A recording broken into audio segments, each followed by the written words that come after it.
All right. We're speaking with Julia Hamra. She's a narrator working with us at Barr26 Publishing. Welcome, Julia. Good morning. Thanks for having me. Oh, absolutely. I've been looking forward to this. So you are a narrator, and I'd like to just set the tone and get your background, what you do, how you got started in this.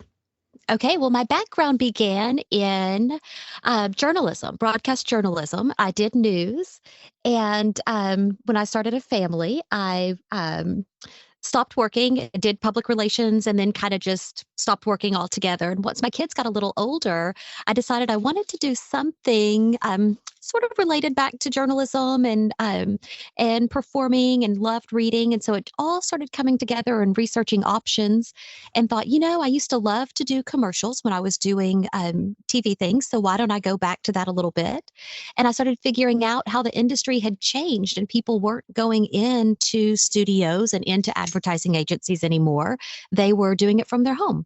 hmm So I made a studio in the back end of my closet, and that's where I sit now with all of my equipment. Wow. That's interesting too, because there are so many different ways to create your recording space. And a lot of people they clean out closets because they're usually kind of centered in the house maybe, and it's really easy to kind of soundproof it. It is. Yeah, I scooted everything back, kind of cleared out the back half, and then hung some sound blankets. And it actually, I think, works pretty well. Yeah. So how long have you been doing this now by yourself? I would say probably about 2 years full time.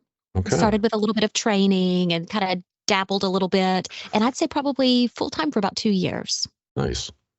Yeah, it's really interesting. I think sometimes, and you have a great voice, and we get told that, and people say, "Hey, you should be on radio or whatever."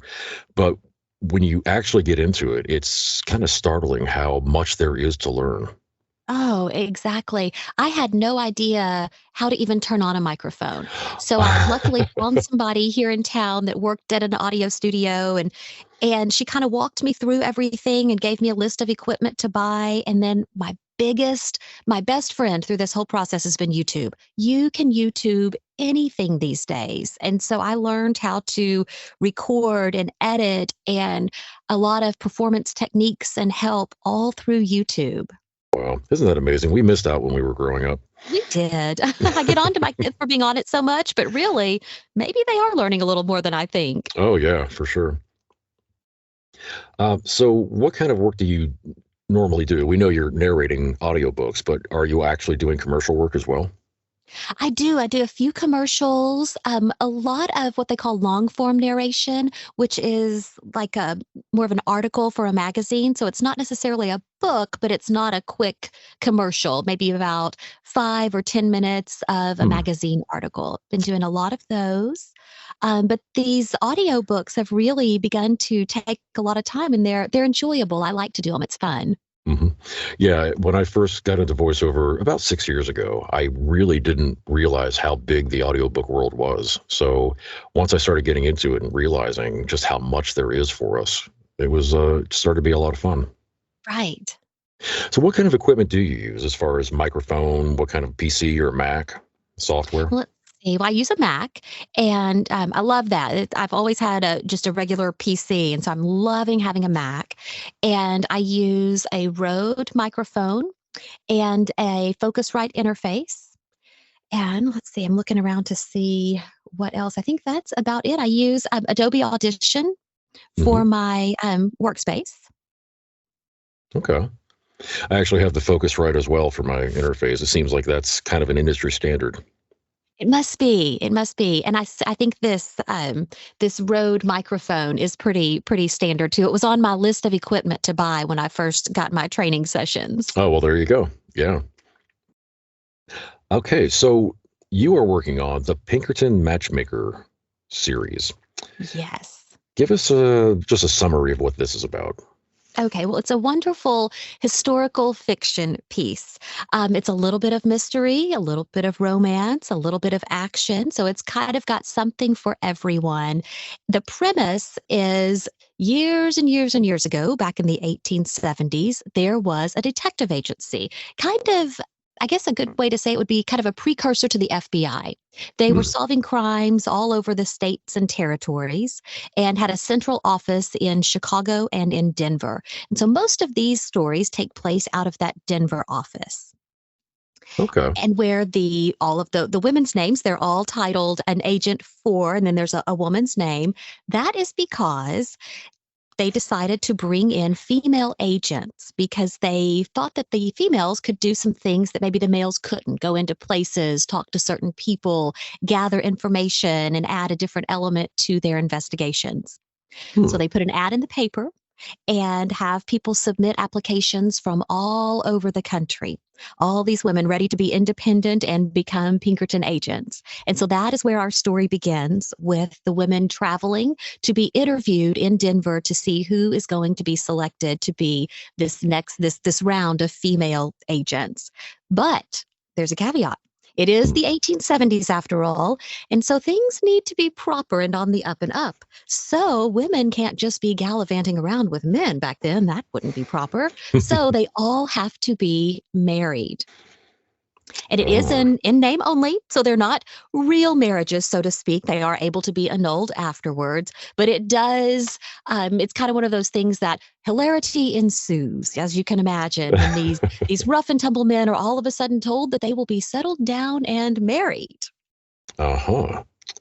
Uh, and I'm sure you don't have to give much away, but we know that in these romance stories, there has to be a happy ending, right? That's right. That's right. I think that's just one of the things that comes with it. I always say this is kind of like the Hallmark Channel for books. Okay. Well, that's not, yeah, exactly. I've kind of described them as that myself, and then Lifetime as well. Right.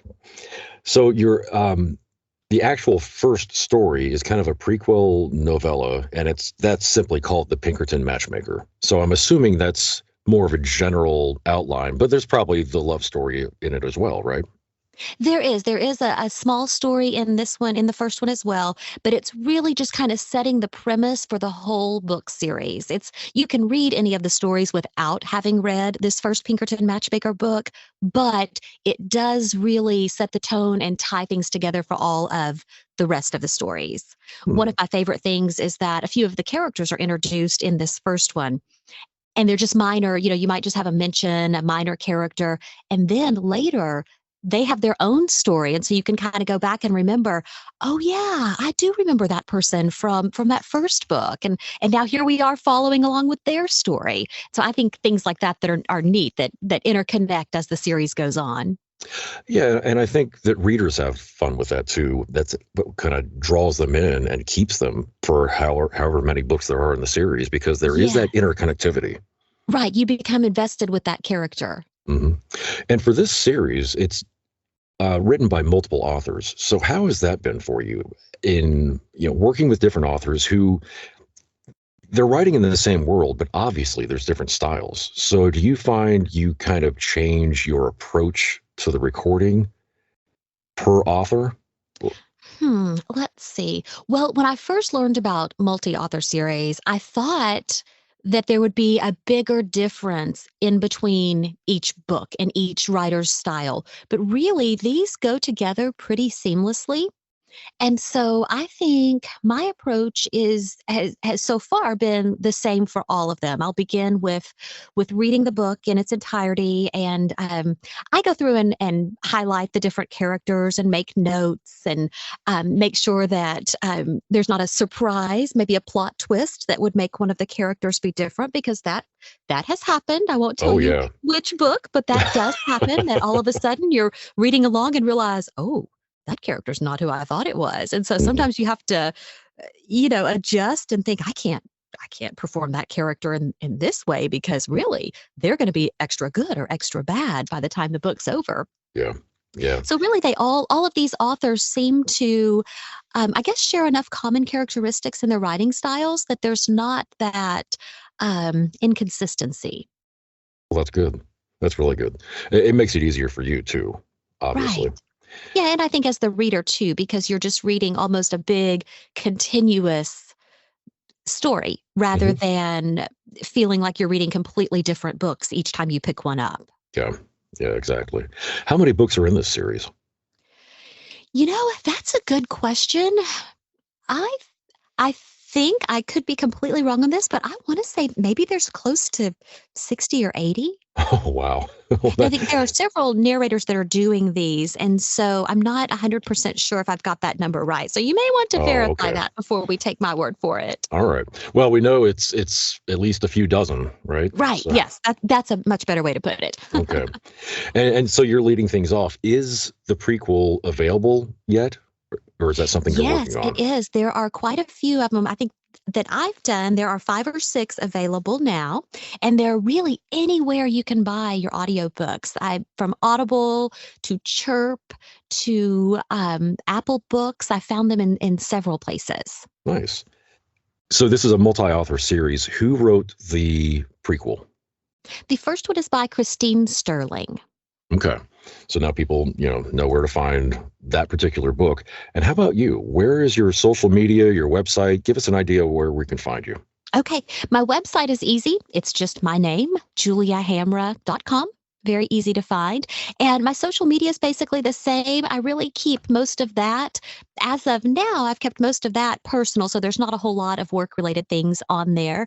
However, that may change as I do more books. I think it would be better to do a couple of different accounts so that I can keep, the pictures of the kids playing sports separate from the pictures of the new books and things that are for sale in the audiobook world. I agree. That's what I ended up doing pretty early on. Well, great. So we know how to find you. Thank you so much for helping us out with this. And Oh, well, thanks for asking me. This is great. oh, you bet. We look forward to hearing more from you. Thanks, Julia. Same.